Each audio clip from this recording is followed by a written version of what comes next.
Hello, everyone. Welcome to another Zoom session in which Joao Paulo Miranda Maria is in conversation with Ms. Meenakshi Shedde.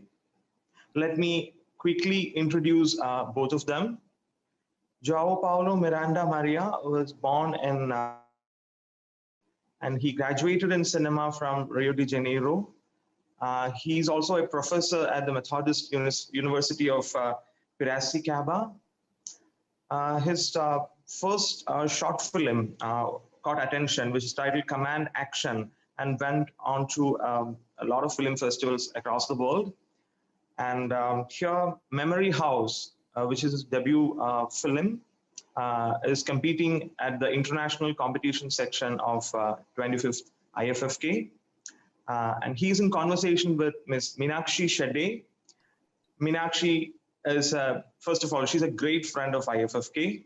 And of course, she's the South Asia consultant to the Berlin Film Festival. And she curates to a lot of film festivals worldwide. She also contributes to Variety, Screen International, and back home in Midday, CNN 18, and several other media houses and online publishing houses. She regularly writes on cinema and other art related matters. And welcome you both to this session and handing over to both of you. Thank you so much. Thank you, Bandhu. It's a tremendous honor for me to be here at IFFK, and it's been a precious part of my journey for a very long time. And I thank you so much to the audience for joining us for the screening of Casa de Antiguidades, Memory House by Joao Paulo Miranda Maria. Thank you so much, Joao Paulo, for joining us. We are very honored to have you with us. Thank you so much. It's a great pleasure. I should tell you that the Kerala Festival audience, film audience actually, is the most cineliterate in India, and they are greatly appreciating cinema at some other level from anyone else in India. So we're very lucky to have them as part of our audience today. I'd just like to add a little more to what Bandhu said, because Joao Paulo's achievements are incredible for someone so young. He's still in his 30s, he's 39, and every one of his 4 films has been either at Cannes or the Venice Film Festivals. This is an incredible achievement. So for example, his first film, Command Action, which he produced and directed, was at the Cannes Film Festival in the Critics Week.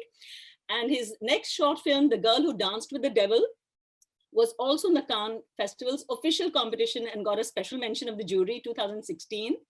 And Killers, his third shot, was at the Venice Film Festival 2017. And now the film you just saw, Memory House, his debut feature, was back in the Cannes official selection last year, 2020, even in the Corona year that the festival didn't happen.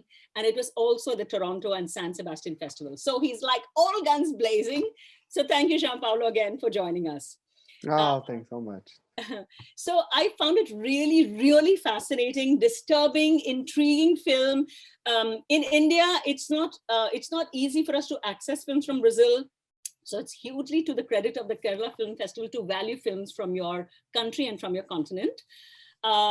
We, of course, have very similar issues here with indigenous people, Black people, brown people being marginalized, being oppressed, and really being trampled upon. This is common in many cultures. But what you described was something very specific, something that we have not seen. What I liked is that in one of your interviews, you described your role as a director as a shaman who's kind of exorcising the spirits from the indigenous Black people represented in the film by Christovam, who's of course oppressed by the white Austrian dairy community in southern Brazil where he has moved. And this is a completely fascinating connection to make. What was it that started you off on this journey where you saw your role something like a shaman? Oh, for me, to make a cinema, it's something spiritual. So even when I remember the phrase from Robert Bresson, who said that the director is the one who brings the invisible to visible. So for me to make cinema, it's to talk about one another dimension, something so subjective, another dimension. So it's so important to me to imagine like a religion's mission. So I see myself sometimes like a priest, sometimes as a shaman. I'm not particular in one kind of religion. My family it's more Catholic, but to say the truth, I am more shamanic. So I was introduced in 2018 with one group of in the Indian community during all the year in different kind of rituals. So I consider myself more shaman, shamanist than a Catholic one. So fascinating, so fascinating. I mean, this is cinema at its purest, where it is actually close to a religion almost, right? That's a fantastic thing to make. I think what I found really interesting is that, I mean, to me, there are really very deep connections to this film also to India. Maybe it's in my head. But for example, in Italy, of all the countries, there is a huge community from northern India, from Punjab, who are primarily an agricultural community and dairy community. And some of the best mozzarella in the world from Italy is made by Punjabi farmers in Italy. It's really so this connection of brown people, black people being used by white dairy community of other cultures is it's much deeper than one might seem on the surface.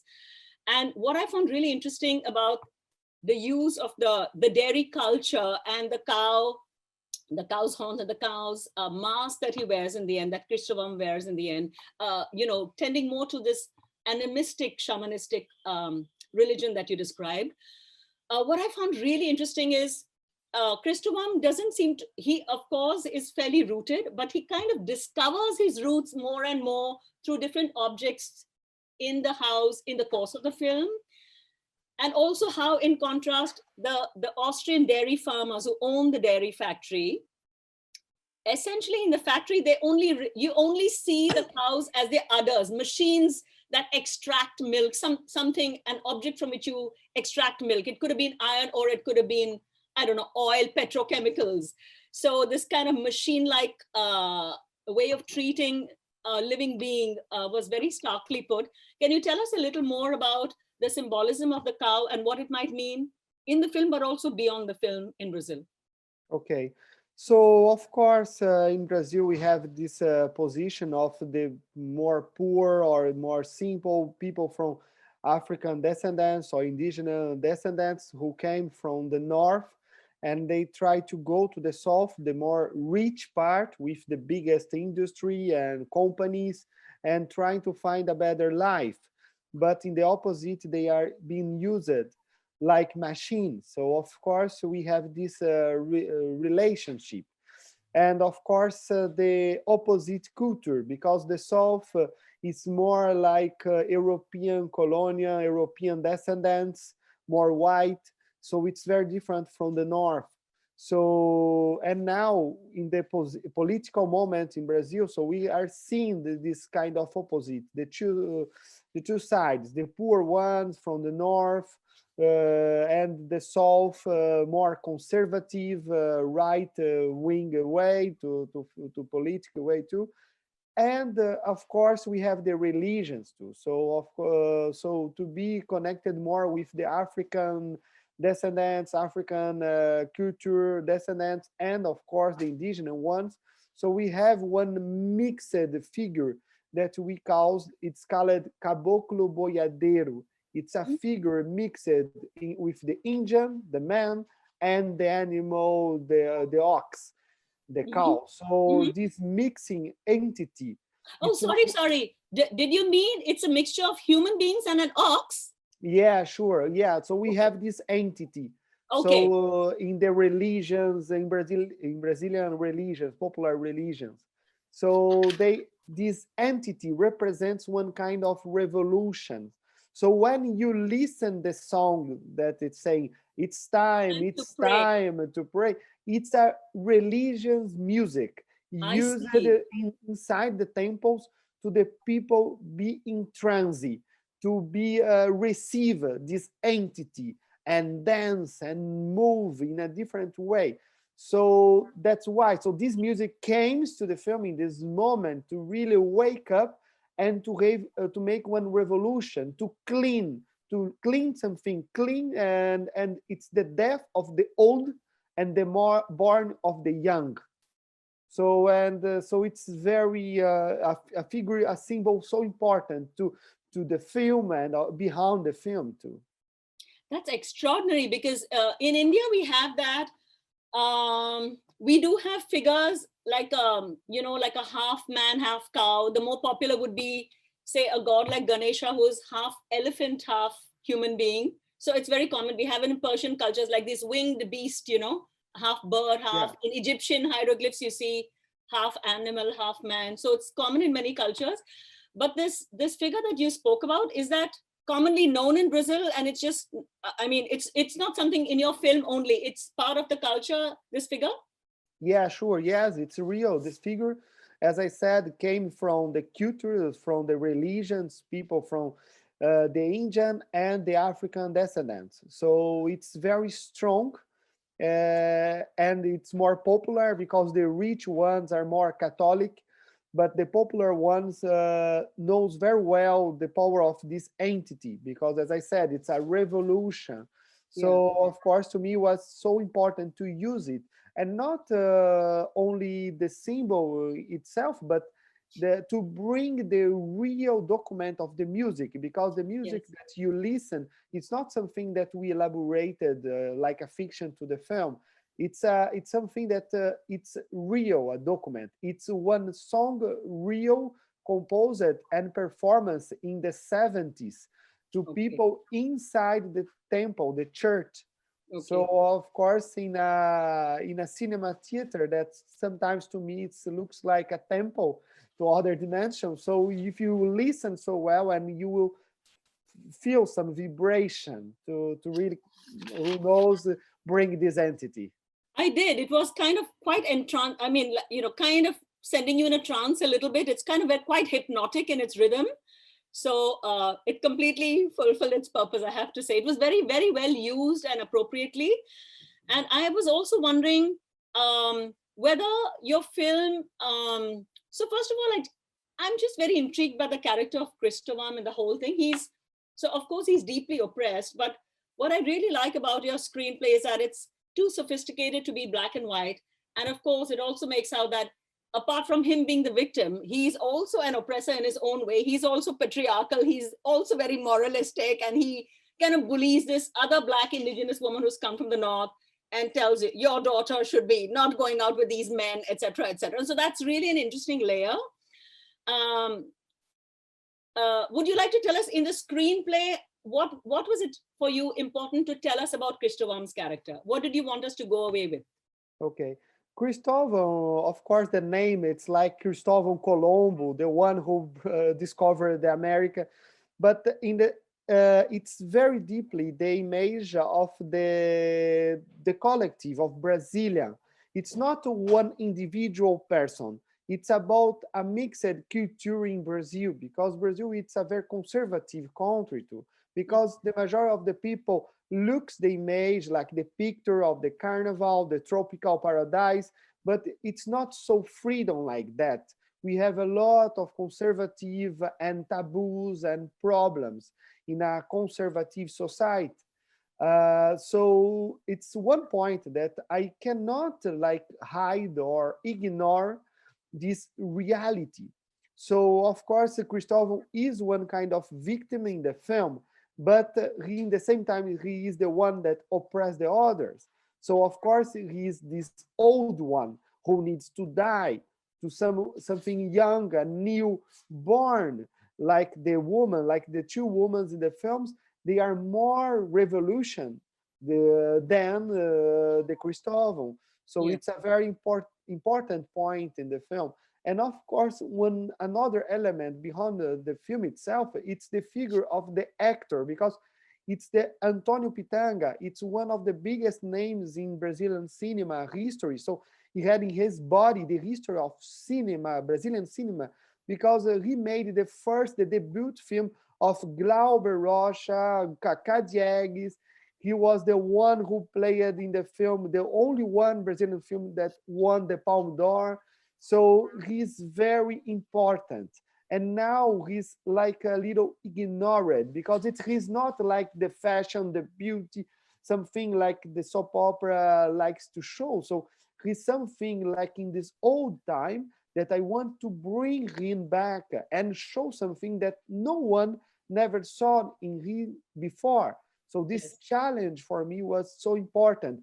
And Yeah. in a way, to me, like in our religions, to start in a very good way, because start with my first theater film with Antonio Pitanga. It's the same story like Glauber Rocha, for example. Yeah, yeah, fantastic. Since he's such an experienced actor with such a body of work, did you still? I just find a lot of stillness in your frames. You're not saying much. You're not showing much. A lot of the film is in pretty much near darkness, and it seems as if whatever little light there was in the next sequence, you'll try and even remove that. Like first there's a naked bulb, then there's only what we call a kerosene lamp, and then not even that. So you seem kind of progressively going into darkness, which of course is one sees is also metaphorical. But there's a real stillness, and I think that's also very demanding of an audience to make meaning of that, because of course the same audience that is seeing rubbish on television and soap opera shit is also going to be seeing your film. There is an overlap, but there's not a separate box for different audiences. And I find it fantastic, your confidence that while giving very minimal information and stillness, you still trust that the audience is intelligent enough to get some of what you're saying, right? Your frames are very, very meticulously composed. What is in the frame and what little bit you can see in the little bit of light. Can you tell me about this fantastic cinematographer you have, Benjamin Echazarreta? Sorry, Echazarreta, Yeah. who did A Fantastic Woman and fantastic body of work. Can you tell us a little more about your collaboration with him, please? Yeah, sure. When I came to the shooting, of course, I had a lot of notes of each shot. So I have like pages explaining each shot, each image, each sound. So for me, I work in this way because for me it needs to have one justification. Because if I only act in a way like action reaction, I will go to the obvious sometimes and not so deeply the way that I would like to treat my subject. So I would like to go more deeply each time. So for me, of course, I bring to Benjamin, I show it to him every detail. So when we came to the shooting or to prepare the shooting, we passed very fast to the location and I said, it's here. And even if the sun is so beautiful, look into that, I explain with a lot of arguments why we need to put in that exactly position.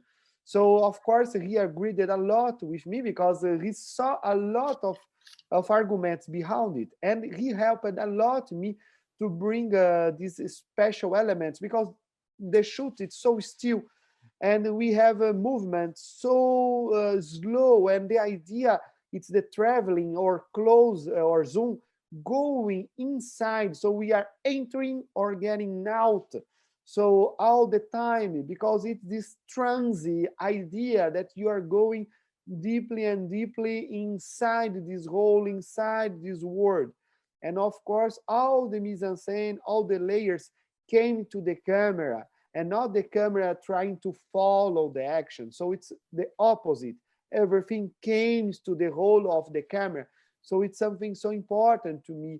And one detail so special that Benjamin helped me to achieve was one kind of bright, one light inside the eyes of the people, the characters. Yes. Oh, that was uncanny. Please tell us about that.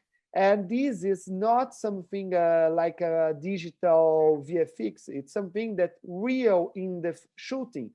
So Ooh. we make one thing that Kubrick made for 2001 when he shot the first introduction of the film with the apes and the monkeys, and he had one shoot of one jaguar that you can see the light of the eyes. Yeah. It's because the reflection of the light of the projection that he, because he shoot in a studio, so Yes. you saw the skies, the clouds, it's everything projected. Yes. And because the iris of the animal so open, look into the camera, we can see the reflection of the blood inside the eyes. Yeah. So what we did in my film, we made one reflection mirror, very special, to the actors cannot see one very specific light that came inside the iris, and you can see the blood, the background of inside the eyes where the image is formed. So it's one way to try to go inside the soul of the characters, to bring this soul to arise, and we can feel something so strong. So of course, Benjamin helped a lot to achieve this technical stuff. And of course, the sound, it's another story too, because we worked with Nicola Becker to make the soundtrack and the final sounds. He made the gravity in the United States, all the sounds of the space, the strange sounds. Yeah. And of course, I worked with my partner from Brazil, Leo, and we made very special sounds too. So everything that you can see and listen in the film, it's so special, and came is not for free. It's not so, it's something that have a lot of justification behind it. Yeah. Fantastic. This is just so thrilling, because that light in the eyes is so uncanny. And it didn't somehow, I didn't know the process, but it didn't look like just one more visual effect, right? It was just, it's kind of psyching you out, makes you, it disturbs you to see it, right? It's not just, Sure. Because we are so used to seeing 1,000 horror films that have all this rubbish, right? But this is disturbing in a different way. And now I understand the process. It's just amazing the effort you would make to do that, because I think it achieves what you wanted. So that's really amazing. Can you tell us, I think also in somewhere else in an interview, you had said that you really didn't want too much jazzy movement of the camera, etc. It's fairly still. And you had cited one of your inspirations as Yasujiro Ozu, who had a lot of mainly still frames, but composed them very differently, very meticulously, both in terms of the visual, what is in the frame and outside, as well as the sound. Can you give us an example of where you felt this the most in terms of the most difficult, some of the most difficult shots to achieve with stillness? Oh, I think it's like music. It's like directing one kind of big orchestra with a lot of musicians. So when we make one very simple shot, like minimalist way, of course, we need to deal with a lot of elements that needs to bring to layer by layer, move by move, each action. So it's something so precise, mathematical. So of course, it's so difficult. Each shot, it's very difficult to achieve. But I think that maybe the first one, that when we saw the opening of the film, because it's everything white, and then you go in one mood that like science fiction mood, that we cannot understand where we are. And then in the final, you see this kind of astronaut, someone with this white costume, and then you see the black mirror, but you cannot see the face of this one, and then he looks to the hand.